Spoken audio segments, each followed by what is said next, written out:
Bipolar cell शुरू होता है और ये बाइपोलर सेल आगे जाकर के फिर ग्लास सेल में चेंज होता है और इस तरह से ये ले करके लाइट को चला जाता है खाना हमारे ब्रेन में, ठीक है। और ये यही कर सकता है, क्यों? इसलिए कि ट्रांसड्यूसर है। ट्रांसड्यूसर का मतलब एक एनर्जी को दूसरे एनर्जी में चेंज कर देता है। ट्रांसड्यूसर क्या करता है? एक एनर्जी को दूसरे एनर्जी में चेंज कर देता है। उसी तरह से हमारे कान में जब जाती है आवाज, कैसे जाती है? साउंड क्या है? एक एनर्जी है। कहाँ टकराते हैं? हमारे टिम्पेनम। टिम्पेनम क्या होता है? उसके कारण जैसे वाइब्रेट करता है। उसके बाद क्या है? तीन तरह की हड्डियां हैं ना। तो ये जो ट्रेवल हुआ बाहर से जो हुआ एयर के द्वारा, अगर एयर नहीं रहे तो बिल्कुल ही साउंड का प्रोपेगेशन एक जगह से दूसरी जगह नहीं हो, ठीक है, ठीक है ना। तो कान के पर्दे से जैसा ही टकराया वहां पर से शुरू होता है तीन हड्डियां, यानी कि मिडिल एयर में क्या होता है? इंकस कौन सा होता है? हैमर होता है, मैरियस, इंकस और स्टेप्स। और वो तब लेकर के हमारे ब्रेन में वो साउंड को जाता है। उसके बाद क्या है? दूसरा इंटरनल ईयर होता है। इंटरनल ईयर में इंडोलिम्फ और पेरिलिम्फ होते हैं और उसके अंदर में होते हैं छोटे छोटे सीलिया, और वो सीलिया जब वाइब्रेट करते हैं तो वो साउंड को लेकर के हमारे ब्रेन के अंदर जाता है और तब हम समझ पाते हैं, तब वहाँ एनालाइज होता है। वहां पर भी एक ट्रांसड्यूसर बैठा हुआ है, ठीक है। तो वो ट्रांसड्यूसर क्या करता है? फिर से इस साउंड एनर्जी को केमिकल एनर्जी में यहाँ से चेंज करके ले गया और ये केमिकल एनर्जी फिर साउंड एनर्जी में चेंज हो जाता है और हम जो है उस चीज को अच्छी तरह से सुन पाते हैं, ठीक है, ठीक है। तो अलग अलग तरह का ऑर्गन या अलग अलग तरह का सेल अलग अलग तरह की स्ट्रक्चर का बना हुआ है और उसके न्यूक्लियस भी अलग अलग तरह के हैं। तभी ये वाला मैंने बताया कि ये क्या है, ये क्या है, किस तरह का है। मैंने बताया कि ये पिट्यूटरी का एक ग्लैंड है जो इसे सीक्रेट करता है। क्या सीक्रेट करता है? एरोसोल। तो इसके अंदर में जो न्यूक्लियस होगा वो इस तरह के पैनक्रियाज के न्यूक्लियस के तरह नहीं होगा। और अगर ये यदि ट्रांसलेट करेगा तो एफएसएच बनाएगा, ये ट्रांसलेट करेगा तो सेलेब्री एमाइलेज बनाएगा, सेलेब्री लाइपेज बनाएगा, सेलेब्री वो बनाएगा। अलग अलग तरह के सेल अलग अलग तरह की चीजें बनाएगा, है ना। तो हमारे अंदर में जितने भी सेल हैं वो एक तरह के नहीं। उसी तरह से अगर मान लो कि कोई प्रेग्नेंट वुमेन है, ठीक है, हमने कहा कि वहां पर क्या नाम है, सीक्रेट होता है एक हार्मोन जो कि टेम्पोररी हमारे शरीर में होता है, एक आदमी के अंदर में नहीं होता। किसको होगा? किसको होगा? प्रोटीन दोनों के अंदर में नहीं है, किसको होगा? जो लड़की पुबर्टी के अंदर में आ रही है ना, उसको मेंस्ट्रुअल साइकिल शुरू हो गया है तो कॉर्पस ल्यूटियम के द्वारा वो सीक्रेट क्या करेगा? क्या करेगा? प्रोजेस्टेरोन। और ये प्रोजेस्टेरोन को कंटिन्यू अगर करना है तो प्लेसेंटा का बनना बहुत ही जरूरी है। और प्लेसेंटा जब बन जाएगा तो प्लेसेंटा के द्वारा सीक्रेट होगा फिर से क्या? प्रोजेस्टेरोन। और जब तक ये प्रोजेस्टेरोन सीक्रेट होता रहेगा तब तक प्रेगनेंसी रहेगी। और जैसा ही प्रोजेस्टेरोन का लेवल डाउन होगा उसके बाद प्रेगनेंसी बंद, है ना। बीच में अगर प्रोजेस्टेरोन का लेवल यदि घट गया तो बेबी जो है वो आउट हो जाएगा, यानी कि उसको हम लोग एबॉर्शन वगैरह बहुत मिसकैरेज बहुत सारी चीजें बोलते हैं, ठीक है ना। लेकिन प्रोजेस्टेरोन अगर रहेगा तो वो कंटिन्यू रहेगा कितने तक? 9 महीने तक। जैसे ही वो ड्रॉप होगा प्रेगनेंसी क्या होगा? शरीर जो है उसको रखना अपने शरीर में नहीं चाहेगा, क्या करेगा? यूट्रस से उसको बाहर निकालना पड़ेगा। इस चीज को हम लोग कहते हैं डिलीवरी। उसके बाद दूसरे हार्मोन का कितना सिंक्रोनाइज है, देखो कितना सिंक्रोनाइज है हमारे शरीर के अंदर की सारी चीजें, सा रे गा मा पा गा सा, इस तरह से। और अगर उसमें थोड़ा सा इधर से उधर डिस्टर्बेंस हो गया तो फिर बहुत ही मुश्किल है, ठीक है ना। तो ये सारे सेल अलग अलग तरह के हैं। एक सेल को दूसरे सेल से हम कंपेयर नहीं कर सकते। फंक्शनल सेल है और उसके डीएनए भी अलग है और वो उसका मैसेज भी अलग है और वो अलग अलग तरह का क्या करता है? काम करता है, अलग अलग तरह का काम करता है। तो ये आप समझ लो कि अगर हम काउंट करना शुरू कर दें डीएनए को तो डीएनए कितने तरह का हो सकता है। एक आदमी पर वेरिएशन, मल्टीपल टाइप के वेरिएशन हमारे अंदर में हो सकते हैं। तो यही कारण है कि ये लड़की इनसे अलग है, अलग है ना, अलग है कि नहीं? आँख तो वही करेगी, आँख तो हमको भी है, उसको भी आँख है, उनके पास भी नाक है, मेरे पास भी नाक है, उसके भी दांत है, मेरे पास भी दांत है, अलग है, वेरिएशन है। ये वेरिएशन नेचर का नियम है ना। और अगर ये वेरिएशन नहीं होता तो हमारा इवोल्यूशन नहीं होता, इतनी दूर तक हम लोग यहाँ तक नहीं आते। ठीक है, ये बात समझते हैं। ये है हमारा पिट्यूटरी, ये है हमारा एक सेल। सेल के अंदर में क्या है, क्रोमोसोम्स है। कितने क्रोमोसोम्स होते हैं एक सेल के अंदर? हमारे अंदर 23 पेयर में होते हैं, 46 नंबर में होते हैं। 46 होते हैं टोटल। ठीक है, 46 होते हैं टोटल। ये हमारा कैरेक्टरिस्टिक है, ये हमारा क्या कैरेक्टरिस्टिक है कि हमारे पास में 46 क्रोमोसोम्स हैं। ठीक है, तो ये क्रोमोसोम्स क्या करते हैं, ये इसको कहते हैं मास्टर ग्लैंड, मास्टर कहते हैं किसका, सेल। क्यों कहते हैं मास्टर? इसलिए कि इसके पास में क्या है, क्रोमोसोम्स, और क्रोमोसोम्स के अंदर में क्या है, डीएनए। डीएनए, और डीएनए क्या कर सकता है, ट्रांसक्रिप्शन, और ट्रांसक्रिप्शन करके वो कहाँ भेजता है, एमआरएनए को भेजता है। एक छोटा सा सेगमेंट, इतना बड़ा वो है, मान लो ये है, और उसका एक छोटा सा सेगमेंट यहाँ से खुलेगा और यहाँ पर एक बन गया क्या, एमआरएनए। लंबा खींचोगे तो बहुत लंबा हो जाएगा, बहुत। ठीक है, यहाँ पर बना एमआरएनए। ये एमआरएनए कहाँ आया, साइटोप्लाज्म में, साइटोप्लाज्म में। और इस साइटोप्लाज्म में क्या हुआ, साइटोप्लाज्म में हुआ ट्रांसलेशन। क्या कहते हैं उसको, ट्रांसलेशन। और इस ट्रांसलेशन के द्वारा जो ये मैसेज आया था उसी तरह के मैसेज को बना दिया किसने, ये है, ये हो गया हमारा राइबोसोम्स। ये राइबोसोम्स इसके ऊपर में लग गए, और उसके बाद चुना गया किस चीज को, एमाइनो एसिड को, जो यहाँ पर बचा था। ये वाला था मुर्गे का, ये वाला मेरा बना। ठीक है, ठीक है ना, ये वाला क्या बना, मेरा बना। ठीक, और ये वाला ही चीज को दूसरे पेयर में ये यहाँ पर बना करके हमारे लिए खड़ा कर देगा। क्या करेगा, दूसरा इसी तरह का बना करके हमारे लिए खड़ा कर देगा। ठीक, ये ट्रांसक्रिप्टेड है, ये क्या है, ट्रांसक्रिप्टेड है। ठीक है, मान लो कि हम कह रहे हैं कि ये पैनक्रियाज का सेल है और ये बना रहा है सेलेब्री प्रोटीएज, तो ये बन गया सेलेब्री प्रोटीएज। ठीक है ना, या ये वाला सेल था एफएसएच, उसको बनाना था, ये बन गया एफएसएच, प्रोटीन सिंथेसिस हो गया। अब ये क्या होगा, सेल के बाहर चला जाएगा। कहाँ जा, किस लिए सेल के बाहर चला जाएगा, सेल के बाहर जाएगा, ब्लड में मिलेगा, ब्लड से वो आएगा कहाँ, ओवरी में, अपने टारगेट ऑर्गन में, और ओवरी को कहेगा कि तुम अंडा बनाओ। ऐसे कमांड होता है। तो कौन है कमांडर इसका, ये न्यूक्लियस। ये न्यूक्लियस क्यों, इसलिए कि उसके अंदर में क्या है, क्रोमोसोम्स है, इसलिए कि उस क्रोमोसोम्स के अंदर में क्या है, डीएनए, इसलिए कि वो डीएनए क्या कर सकता है, ट्रांसक्रिप्शन कर सकता है। इसलिए ट्रांसक्रिप्शन करने के कारण एमआरएनए बनता है। एमआरएनए कहाँ आता है, हमारे इस सेल के अंदर, साइटोप्लाज्म में। और साइटोप्लाज्म में क्या होता है, वहां पर मशीनरी है, कौन चीज का, मशीनरी किस चीज का है, प्रोटीन बनाने का। कौन है वो, कौन है, अरे प्रोटीन बनाने की मशीनरी तुम्हारे अंदर कौन है, किसने बनाया, ये किसने बनाया, राइबोसोम्स। ये राइबोसोम्स है, राइबोसोम्स। इस राइबोसोम्स ने क्या किया, ट्रांसक्रिप्शन या ट्रांसलेशन किया। यहाँ पर ये ट्रांसलेशन है, यहाँ पर ये क्या है, ट्रांसक्रिप्शन आया कहाँ, सेल के साइटोप्लाज्म। साइटोप्लाज्म में क्या है, एमाइनो एसिड है, एमाइनो एसिड का पूरा पूल है उसके पास में। ठीक है, जैसा मैसेज न्यूक्लियस से या डीएनए से आया वैसा उसने बना दिया क्या, प्रोटीन। और वो प्रोटीन हमारे लिए जरूरी है।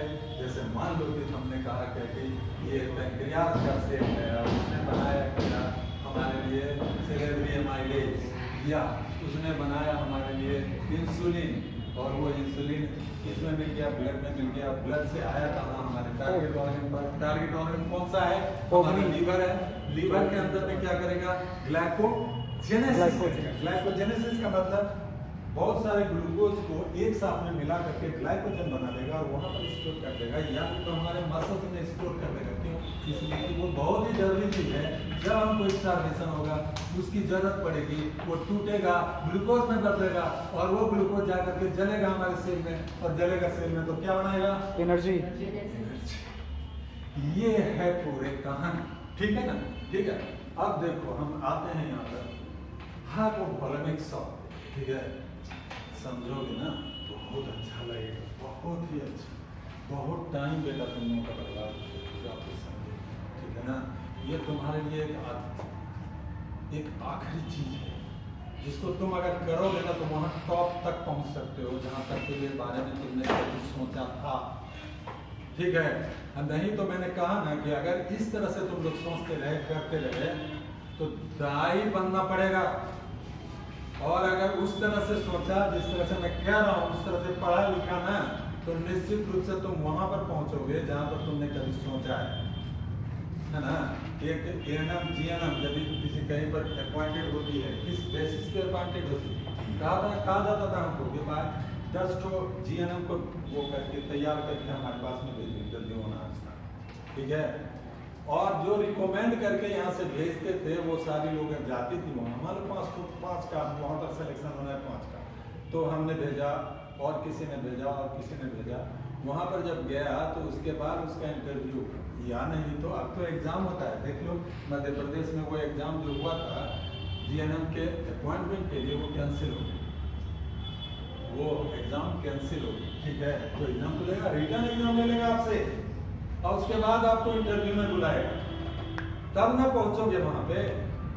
अगर इंटरव्यू ही फेस नहीं कर पाए तो कहाँ से, है ना?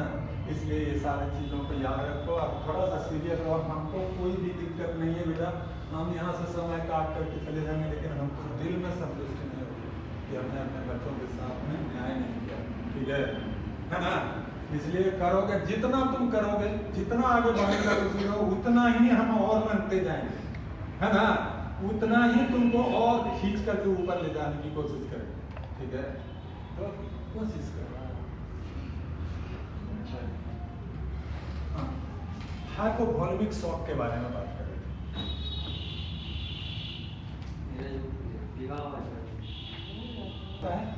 जब आपके शरीर में पानी की कमी होती है या ब्लड की कमी होती है तो हम उसको कहते हैं कि ये शॉक होता है, ठीक है? तो कितना पानी रहता है हमारे शरीर में? 60% का मतलब क्या हो गया? अगर 70, इसी तरह से याद रखो, ज़्यादा उसमें कुछ करने की जरूरत नहीं है, इसी तरह से याद रखो। और इस पढ़ने में कभी भी मत पढ़ो कि कोई करता है 65% और कोई करता है 70% और कोई करता है 62%, उस पढ़ने में नहीं पढ़ो, ठीक है? अलग अलग किताब में जाओगे तो किसी में 62 मिलेगा, किसी में 65 मिलेगा, उस तरह से सोचना नहीं, ठीक है ना? तो 65% अगर हमारे शरीर में वाटर है और हमारा वेट है इतना, तो कितना वाटर होगा? 60% और 70, हाँ 70 kg वेट है, 60% उसका कितना होगा? 42 यानी कि 42 लीटर्स, कितना वाटर है? कहाँ कहाँ डिस्ट्रीब्यूटेड है हमारे शरीर में? बोलो बोलो बोलो, तुम बोलो, कहाँ कहाँ डिस्ट्रीब्यूटेड है, कहाँ कहाँ पर रहता है? इंट्रासेलुलर कितना? इंट्रासेलुलर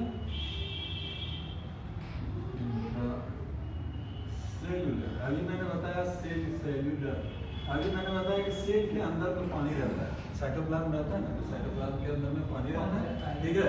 तो इंट्रासेलुलर में कि सेल के अंदर में कितना पानी रहता है, तो ये जो है इसका तुम रख लो कितना कितना 2/3 कितना होगा इसका? 2/3 अगर 3 भाग में 42 को बांटोगे तो कितना कितना आएगा? 3 भाग में 28, तो ये हो जाएगा 28 लीटर। कहाँ? Intracellular water. इंट्रासेलुलर वाटर कितना? 28, ठीक है? उसके बाद और कहाँ पानी होगा? हाँ, और कहाँ है पानी? 14 3 लीटर है, तो उसमें मिल जाएगा 28 हो गया, ठीक है? 28 को ना समझा रवि, ठीक है? 28 लीटर पानी कहाँ है? इंट्रासेलुलर कंपोनेंट में, इंट्रासेलुलर। और उसके बाद इसका 1/3 निकाल, 14 1/3 इसका निकाला 14 सर 14 ये 14 कहाँ है? एक्स्ट्रा जैसे ये सेल है, इसके अंदर में ये माइक्रो सर्कुलेशन है, ये माइक्रो सर्कुलेशन अंदर गया, ठीक है? एक्स्ट्रा सेलुलर में ठीक है। और यहाँ पर है हमारे सेल, और इस सेल जो है इसके बीच में गैप है थोड़ा सा, और इस गैप के अंदर में क्या है? थोड़ा वाटर पड़ा हुआ है, ठीक है?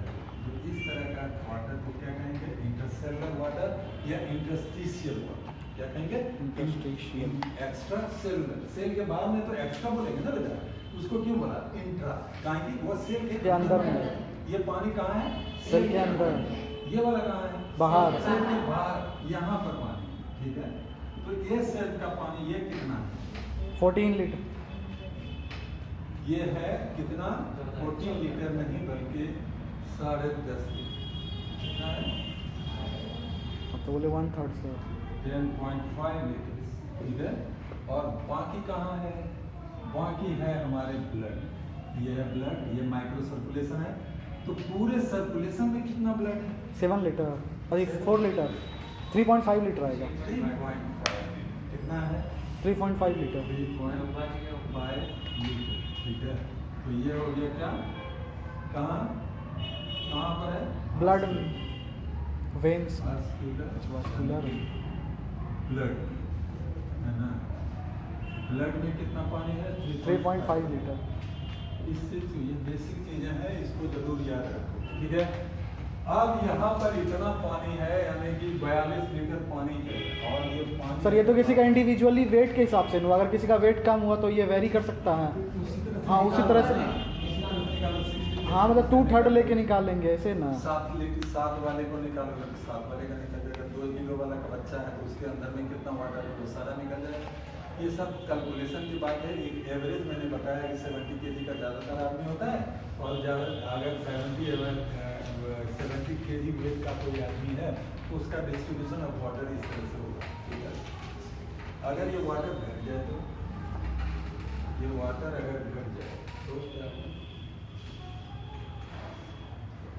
शॉक लगेगा। यही हुआ हाइपोवोलेमिक शॉक।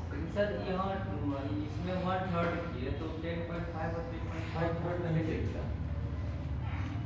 ये जो है जैसे 28 हुआ ना, 28 लीटर हुआ, 28 लीटर हुआ ना, इंट्रासेलुलर उसके बाद उसका 1/3 करो, कितना होता है? 14 ही आ उसका गया। 1/3 कितना होता है? 14 तो 14 में से 10.5 है हमारा एक्स्ट्रा सेलुलर वाटर, और 3.5 है हमारा ब्लड में। ब्लड के अंदर, और वो भी एक्स्ट्रा सेलुलरली, क्योंकि वहां पर भी बहुत सारे सेल हैं। आरबीसी है, डब्ल्यूबीसी है ना? उसके अंदर में भी पानी है, उस पानी को बाहर निकालो। उस पानी को क्या किया? बाहर निकालना। उस पानी को इसमें इंक्लूड नहीं किया, इसमें इंक्लूडेड है इंट्रासेलुलर। ठीक है? इंट्रासेलुलर वाटर में वो इंक्लूडेड है, ठीक है? तो पानी की मात्रा कितना हो गई यहाँ पर? 3.5 लीटर, और बाकी जो है इंट्रासेलुलर वाटर है इसका। वो चीज़ तो पूरा समझ गए सर। हम मेरा पूछने का मतलब है कि 1/3 की है, ठीक है? 14 आया, 14 में हम एक्स्ट्रा सेलुलर में 10.5 कैसे निकालें? 10.5 हम ब्लड में जो है ना जैसे वो भी तो बाहर में ही है ना। वो नहीं, हम वो चीज़ नहीं पूछ रहे। हम ये पूछ रहे कि 1/3 की है सर, 14 आया, मान लेते हैं कि एग्जाम्पल में दूसरा आ जाएगा, वहाँ पे 60% 10.5 इसको के 3.5 वहाँ के, उसको किस हिसाब से? जैसे इसका 10.5 हमने क्या किया? 1/3 किया, 1/3 किया। 1/3 किया, तो उसका भी यदि दूसरे का निकालेंगे तो उसका भी 1/3 करेंगे, उसका भी 1/3 ही करेंगे ना। हाँ वही होगा सबके लिए, वही। पियानो समझ लो। पहले देख लो, कोई प्यारी वगैरह है अगर तो पूछ लो। है तुम वो तकिया है क्या? तकिया समझिए उसको।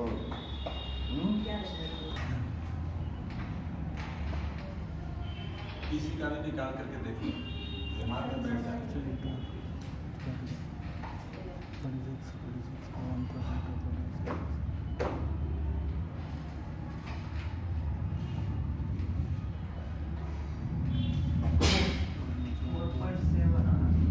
इसका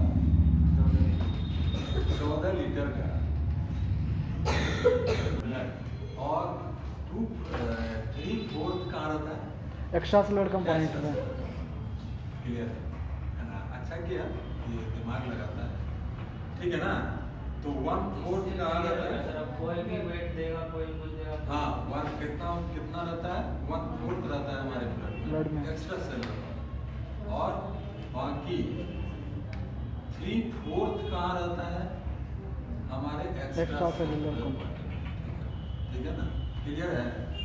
ब्लड का वाटर भी तो एक्स्ट्रा सेलुलर वाटर ही हुआ ना सर? हाँ, उसका एक्स्ट्रा सेलुलर वाटर जो प्लाज्मा में, हाँ, जो सेल के अंदर में है, वो तो इंट्रासेलुलर है, वो इंट्रासेलुलर के रूप में इंक्लूड करें। जो WBC RBC में होगा वो इंट्रासेलुलर में चला जाएगा। सेल है, उसके उससे सेल के हाँ। अंदर में भी क्या है? साइटोप्लाज्म है, तो साइटोप्लाज्म है तो उसके अंदर में तो वाटर होगा।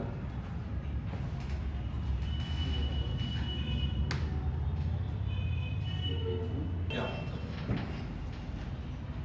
क्यों हाइपोवोलेमिक शॉक हो? वाटर की कमी क्यों? क्या क्या कारण हो सकते हैं? आप लोग क्या सोचते हैं? डिहाइड्रेशन सर, डायरिया हो गया।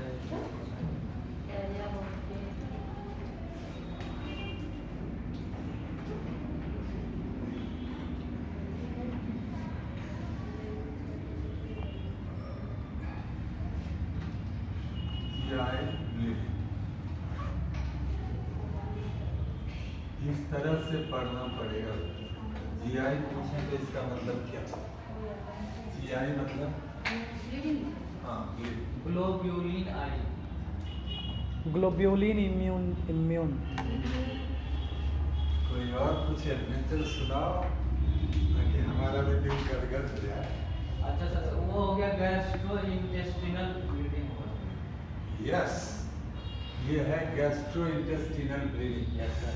कहने का मतलब है कि हमारे पूरे माउथ से लेकर के पेट के अंदर एनस तक कहीं पर भी अगर ब्लीडिंग होती है तो ये ब्लीडिंग प्रोफ्यूज होती है ना? जैसे ऑसोफेजियल वेरिसेस के बारे में आप लोगों को एक बार बताया था कि पोर्टल वेन जो है वहाँ आकर के क्या करता है? वहाँ आता है और वहाँ पर बना देता है वेरिसेस, और अगर उसमें खरोच थोड़ा भी लग जाए तो प्रोफ्यूज ब्लीडिंग होती है। उसको हम लोग कहते हैं हिमेटोमेसिस या हिमेटोमेसिस। ठीक है ना? तो जीआई ब्लीडिंग सबसे ज़्यादा बड़ा कारण है किस चीज़ का? हेमरेज का, और उसके कारण हाइपोवोलेमिक शॉक हो सकता है। क्यों? इसलिए कि ये जो वाटर वगैरह जो है, ये वाटर का स्तर गिर जाएगा। क्या होगा?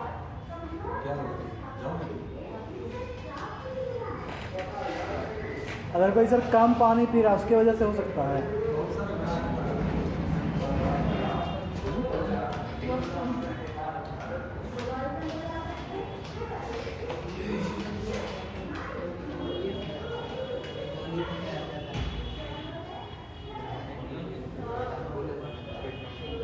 कोई दिक्कत नहीं, दौड़ना सही है। हम 15 दिन लेटे हैं बेड पे, कटवा के सब चीज़ पे 15 दिन बैठा दिया था। उससे ज़्यादा बढ़िया यहीं दौड़ जाए।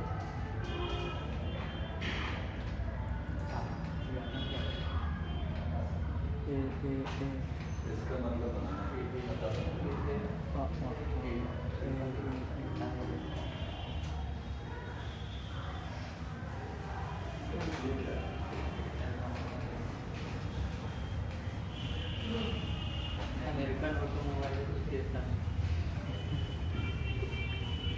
इसको कहते हैं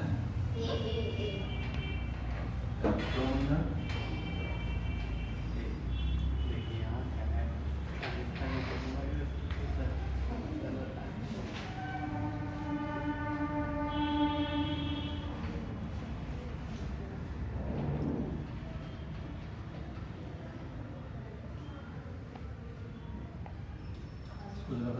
डबल एन है या सिंगल एन? एन्यूरिज्म का मतलब क्या समझते हो? एओर्टा एन्यूरिज्म ये ब्लीडिंग का सबसे बड़ा कारण है, और ये ब्लीडिंग में हाइपोवोलेमिक शॉक बहुत गहरा होता है और बहुत मुश्किल है इसको संभालना। जैसे जीआई ब्लीडिंग कॉमन है, उसी तरह से एब्डोमिनल एओर्टा एन्यूरिज्म कॉमन नहीं है। कॉमन उतना नहीं है जितना कि जीआई ब्लीडिंग कॉमन है, लेकिन एब्डोमिनल एओर्टा का एन्यूरिज्म अगर है और ये फट गया अगर, तो फट गया अगर तो क्या होगा, बहुत प्रोफ्यूज ब्लीडिंग। तो फिर से बताइए। एब्डोमिनल एओर्टा ब्लीडिंग, ठीक है, या एब्डोमिनल एओर्टा एन्युरिज्म। एन्युरिज्म क्या होता है, पहले ये बात समझाता हूँ, ठीक है। ये है तुम्हारा हार्ट, क्या है ये, हार्ट है, ठीक है। ये तुम्हारा हो गया बीच में एक पार्टीशन है, ठीक है ना, और ये तुम्हारा मायोकार्डियम, ठीक है, इसका मायोकार्डियम क्या होता है, और बाहर का जो पतला सा लेयर है उसको हम लोग कहते हैं पेरिकार्डियम। और ये हो गया तुम्हारा ठीक है ना, ये हो गया लेफ्ट एओर्टा, ये लेफ्ट ऑरिकल, ये हो गया राइट ऑरिकल, ये हो गया क्या, राइट ऑरिकल, और ये हो गया लेफ्ट वेंट्रिकल। चार चैम्बर का हमारा हार्ट होता है, ठीक है। और उसके बाद ज़्यादा हम नहीं बनाएंगे अभी, जो हमको ज़्यादा तो उतना सा बनाते हैं। यहाँ से निकलता है क्या, एओर्टा, ठीक है ना। ये एओर्टा इस तरह से करके बाहर निकलता है, और यहाँ पर क्या है, सेमी लूनर वाल्व है। यहाँ क्या है, सेमी लूनर वाल्व, ठीक है। और जब ये ब्लड इधर से निकलता है इस होकर के, तो ये ब्लड ऐसे करके जाता है हमारे स्टेम, ठीक है। और यहाँ पर आने के बाद यहाँ से सिस्टमिक एओर्टा निकलता है, और इससे निकलता है क्या निकलता है बोलो, इंटरनल और एक्सटर्नल क्या निकलता है, इंटरनल और एक्सटर्नल, ठीक है ना, दोनों तरफ निकलता है। आधा हम बता रहे हैं, आप लोगों को समझाना है इसके लिए, ठीक है ना। उसके बाद पल्मोनरी आर्टरीज वगैरह हम नहीं बना रहे हैं, कहीं तो उसकी हमको अभी जरूरत नहीं है, ठीक है। और ये एओर्टा फिर क्या होता है, ऐसे इसके बनाना हमको यहाँ पर से, यहाँ से चाहिए था और दिखाना चाहिए था यहाँ से, ठीक है, लेकिन थोड़ा बाहर बन गया, ठीक। ये वाला है, इसको हम लोग कहते हैं क्या, एओर्टा, ठीक है। क्या करता है, ब्लड ले जाता है पूरे शरीर में, क्या करता है, पूरे शरीर में ऑक्सीजनेटेड ब्लड यहाँ से लेकर के जाता है, ठीक है। और नीचे में कंटिन्यू करता है किस रूप में, ये हर एक जगह ब्लड देगा। जैसे कि यहाँ पर अगर आया तो यहाँ पर किडनी अगर है तो किडनी को ब्लड देगा ना, किडनी को ब्लड देगा, ठीक ना, ये दोनों किडनी है। और उसके बाद इसको हम लोग कहते हैं एब्डोमिनल एओर्टा, क्या कहते हैं, एब्डोमिनल एओर्टा, कहा है कि हमारे एब्डोमेन में पाया जाता है, हमारे एब्डोमेन ऊपर में थोरेक्स से निकला, थोरेक्स से निकला एओर्टा के रूप में, लेफ्ट एओर्टा, और नीचे कंटिन्यू कर गया किस रूप में, एब्डोमिनल एओर्टा में, और फिर ये बाइफरकेट कर गया, और बाइफरकेट कर गया, एक ठो टाउन में चला गया, दूसरे, ठीक है ना। ये है हमारा एब्डोमिनल एओर्टा। एन्युरिज्म किसको बोलते हैं, एन्युरिज्म, एन्युरिज्म का मतलब है, एन्युरिज्म का मतलब है कि जैसे ये आपका एओर्टा है मान लीजिए, या नहीं तो कोई भी आर्टरी है, बना हुआ किसका है,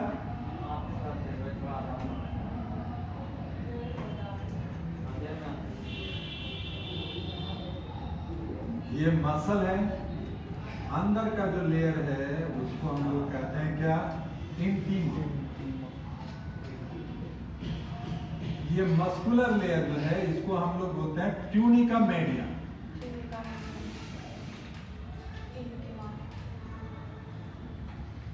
और बाहर वाला जो है इसको हम लोग बोलते हैं एडवेंटिशिया, और ये कनेक्टिव टिश्यू का बना रहता है, किसका, कनेक्टिव टिश्यू का।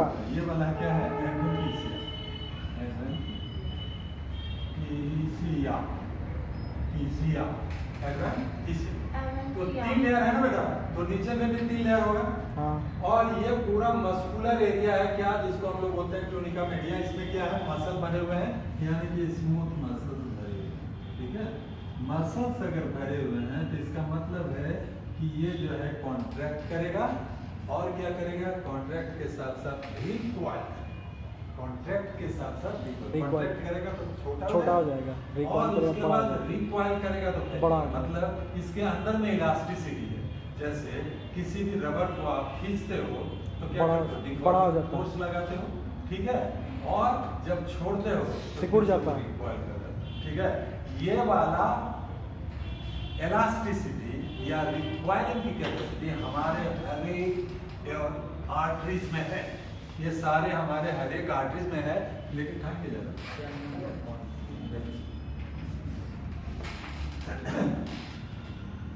ये हमारे हर एक आर्टरीज में है।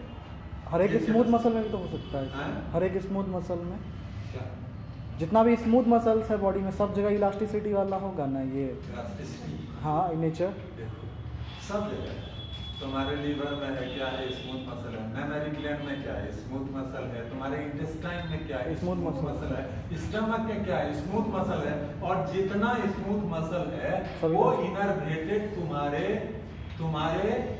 क्या नाम है, ये वॉलेंट्री मसल से नहीं है, इनवॉलेंट्री Involuntary मसल। muscle। ये सारे इनवॉलेंट्री Involuntary मसल muscles हैं। हैं। और इस सब में जो कनेक्शन है ब्रेन का, वो है तुम्हारा सिंपैथेटिक या पैरासिम्पैथेटिक नर्वस सिस्टम से, ठीक है ना।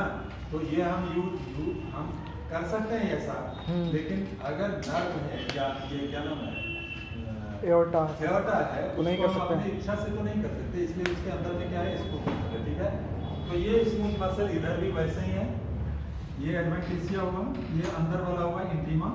उसके बाद ये क्या हुआ, दूसरा मोटा वाला ट्यूनिका। ये वाला हो गया ट्यूनिका मीडिया, ट्यूनिका और मीडिया।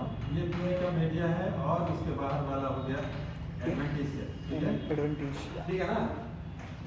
तो ये एडवेंटिशिया है, इस तरह से है। और ये क्या हो गया, उसके अंदर का ल्यूमेन हो गया, जिससे होकर के ब्लड मेरा पास करता है। क्या है ये, ल्यूमेन है हमारा, ब्लड इससे होकर के पास करता है, ठीक है।